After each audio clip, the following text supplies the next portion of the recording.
Salut, je suis Marie-Laure Perron et vous allez voir dans cette vidéo ce qui s'est passé le jeudi soir. Le jeudi soir, on était invité chez Sébastien. Sébastien, donc, a un métier qui est aussi troublant que le mien, mais pas aussi troublant, je vous rassure. Donc, ce soir-là, nous avons été donc dîner chez Sébastien, où il y avait 4 métiers différents. C'était steward, c'était sage-femme, c'était jazzman. Et me voici arrivant avec Nella, où je l'aidais un petit peu à marcher parce qu'elle avait des chaussures où elle ne tenait pas vraiment debout. Alors, encore une fois, la production, tous les soirs, m'a demandé de d'utiliser les arts divinatoires. Sébastien pouvait être sage-femme, rugbyman, trompettiste ou steward. Et donc, ce soir-là, quel art divinatoire j'ai utilisé? Tout simplement mes visions. La première vision que j'ai eue avec Sébastien, c'était du carrelage blanc, des éprouvettes et la blouse blanche. Ça, c'était le premier soir lorsqu'il a dîné avec nous lundi. Ça a été ma vision. Donc, pour moi, il était dans le domaine médical. Maintenant, voyons les fiches métiers. Alors, ce coup-ci, comment j'ai fonctionné? Comme d'habitude, 4 fiches métiers. Regardez bien, j'ai toujours mes bracelets de chez lungterra.com pour pouvoir rester zen et détendu. Alors, sur les 4 fiches métiers, voilà, la production me demande de faire une vision.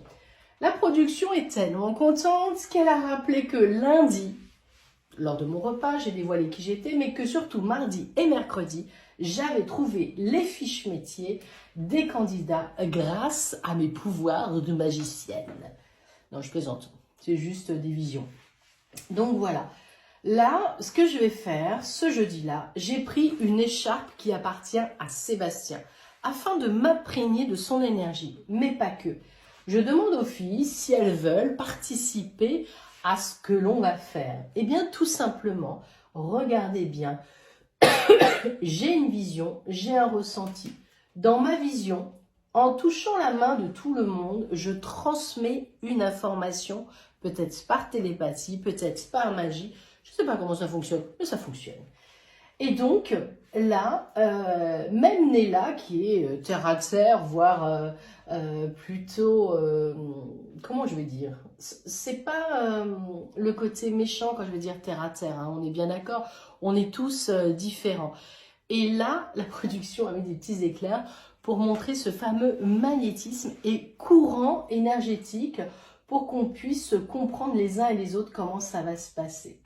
Donc, moi, là, j'explique à la production que j'avais déjà une vision de blanc, de carrelage et d'éprouvettes. Et donc, un peu sous hypnose, je propose aux filles de se faire confiance. Là, on a la Caterina qui explique qu'elle se sent vraiment de plus en plus détendue et relaxée. Et elle écoute ce qu'elle ressent. Voilà. Ce que je dis aux filles, c'est ce que je dis très très souvent à mes clients lorsqu'ils viennent, c'est faites-vous confiance. Vous avez une intuition, vous ressentez des choses, alors faites-vous confiance, s'il vous plaît. Donc, on va utiliser cette vibration qui est autour. Donc là, c'est les extraits, le tournage pour les fameux métiers qu'on propose. Et même Nella se sent un petit peu bousculée parce que Nella a des visions, a des ressentis avec Sébastien, avec des gants, du sang et du blanc. Donc en fin de compte, Nella ne s'est pas rendue compte, mais elle avait vu un accouchement. Bon, elle a 23 ans, elle n'a toujours pas d'enfant, donc elle ne pouvait pas comprendre son ressenti et sa vision. Et ce que j'ai beaucoup aimé, lors de cette soirée, c'est que tout le monde s'est fait confiance. Donc, là, on voit Nella qui parle avec Caterina. Mais à un moment donné, voilà, la production me demande toujours de donner mes visions. Sauf que je leur dis, mais pourquoi je donnerais des demi-points à mes concurrentes? J'aime bien partager, mais quand même. Donc là, j'explique que j'aimerais, et je leur dis aux filles, j'aimerais garder ma vision pour moi. Donc Nella dit, oh, t'es un petit peu égoïste, tu pourrais nous dire ce que tu as vu. Et Nella est vraiment surprise d'avoir ce ressenti de gants, de sang, comme dans une salle d'accouchement. Elle essaye de dire aux autres que non, elle dit plutôt steward pour pas que tout le monde puisse trouver la bonne solution. Moi, ce que je vous conseille, c'est franchement aller regarder peut-être en replay, je ne sais pas comment ça fonctionne, un dîner presque parfait du 6 au 10 février 2023 avec le choc des métiers. Vous allez voir, c'est vraiment assez quand même assez rigolo. Donc Nella était une candidate quand même assez costaud, hein, faut le savoir. Donc vous pouvez regarder l'émission, vous comprendrez pourquoi je vous dis ça. Donc là, on a toujours les interviews, voilà. Et puis ici, je leur dis, j'ai plus envie de donner les réponses.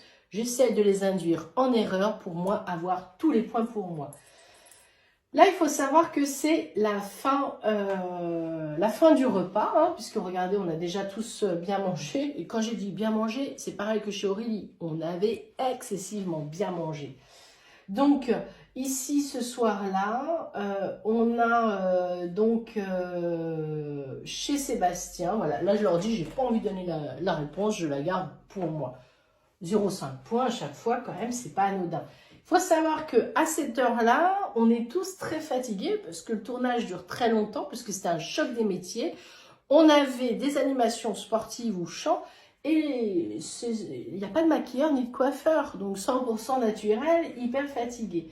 Et donc là, on arrive après le dessert, où Sébastien va nous donner donc enfin le résultat de son métier.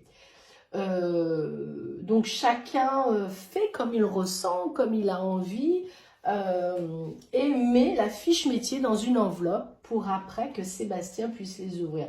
Moi, je ne démords pas. Ma vision, elle est bonne. Mon ressenti, il est bon. Donc, je me fais encore une fois confiance. Donc là, on met les fiches métiers. Et on va avoir donc Sébastien qui est de Toulouse. C'est pour ça que sur la décoration, vous avez les fleurs de violette, il y avait du bon foie gras, c'était excessivement bon. Et donc là, Sébastien va nous dévoiler les fiches que l'on a dit. Et Katharina a mis steward. Après, moi, j'ai mis sage-femme. Et on a nos amis qui ont mis aussi sage-femme. Voilà, j'ai ma vision, moi je me fais confiance. Et là, Sébastien va nous dire quel est son métier. Et voilà, c'est sage-femme. Donc Sébastien est sage-femme homme sur la ville donc de Toulouse. Voilà, c'est son métier, il est sage-femme, il fait ça depuis très très nombreuses années, mais il ne fait pas que ça. Sébastien participe avec d'autres personnes à une chaîne YouTube pour nous parler de la grossesse, du diabète, du tabac, de tout ça. Ça s'appelle Tuto autour de la grossesse. Allez-y, regardez, si vous avez des amis autour de vous qui sont enceintes et qui ont un petit peu peur de tout ça, ce sont des personnages Playmobil, des petits personnages pour pouvoir expliquer aux gens qui ne savent pas forcément lire ou qui ne parlent pas français, beaucoup de choses. Et franchement, cette chaîne YouTube tuto autour de la grossesse, elle vaut le détour. Donc voilà, c'est vraiment le métier de Sébastien. Il est sage-femme. Et il est vraiment passionné, il est d'une douceur extrême. D'ailleurs, j'ai été le voir sur Toulouse. Et voilà, c'est vraiment quelqu'un d'extraordinaire. Et là, on est tout en train de dire que c'est un métier merveilleux. Parce que moi, je suis maman de 3 enfants. Et c'est vrai que j'avais eu aussi un sage-femme homme lorsque j'ai accouché de mon petit 3e. Voilà, donc pour l'instant, eh bien, là, ce sont les points qu'on a eus lors du repas. Si cette vidéo vous a plu, laissez-moi en commentaire. Avez-vous regardé un dîner presque parfait, le choc des métiers en 2023 avec moi, avec Sébastien, avec Aurélie, avec Nella et avec Katharina. En tout cas, j'espère que cette vidéo vous a plu, vous expliquer comment fonctionnent les indimulatoires et le ressenti et savoir se faire confiance. Ciao la team, on continue!